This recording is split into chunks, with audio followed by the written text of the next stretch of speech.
Oleme siis Kaberneeme silla peal, minu nimi on Joonas Koppel, töötan Oko restoranis Kaberneemes.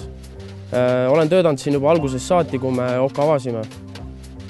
Okos me proovime hoida sellist lihtsust, aga samas ka veits kiiksuga stiili.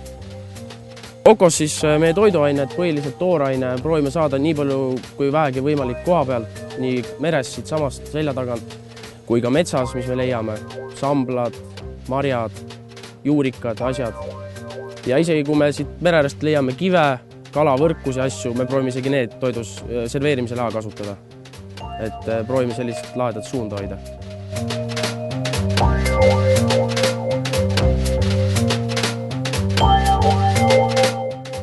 Nii, täna ma valmistan siis väikse marineeritud rabarberi. Juurde läheb sipelgad karamellis. Siin on mul natukene koopiimakreemi, pähklivõid, tuhka ja kirsse. Nüüd valmistan tuha, siia läheb natuke müslit ja põletatud kuuseoksi. Viskad blendrisse ja annad korralikult puuma.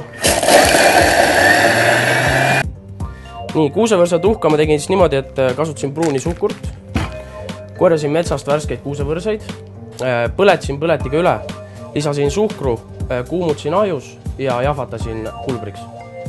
Ja nii saabki see imeline puh. Järgmine asi on siis fritüürimine, et hakkame tegema põdrasammalt küpsetatud. Viskad sambla sisse, lased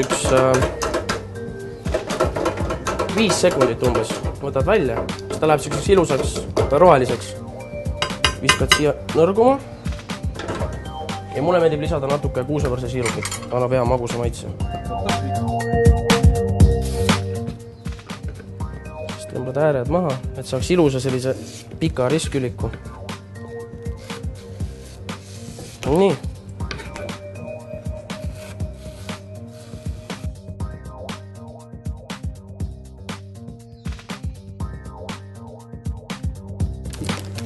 Lased vaakumisse ja küpsetad umbes 4 tundi 90 kraadi juures ja siis on ready. Nii, vaakummasinaga väga lihtne, lüütad sisse, viskad selle siia, vaatad, et ääred kõik oleks sirgelt ja annad agu. Nüüd ta tõmbab vaakumisse täiesti ja siis läheb ahju. Nii, hakkame siis pleitima. Kõigepealt läheb pähklikreem. Nii, ussipoisid on valmis, nüüd paneme rabarberi, kergelt kuivatame ära. Nii, nüüd kasutame veits suhkrusiirupit, paneme siia peale, tõmbame üle. Nii, nüüd paneme natukene mureleid. Nii, nüüd panen natukene kokku keedetud hapukoort, et tekiks sellist vanaema koogiõngu ka. Nii, nüüd võtame natukene tuhka. Raputame siia koopiima äärtesse, karamelli, krõpsu. Paneme toetuma siia selle koopiima peale. Võtan natukene sammalt, et oleks taimetoitlastele ka midagi. Viskan siia peale. Siin on mul siis natukene külmutatud rabarberit. Paneme siia väikse killu rabarberit ka ja valmis ta ongi.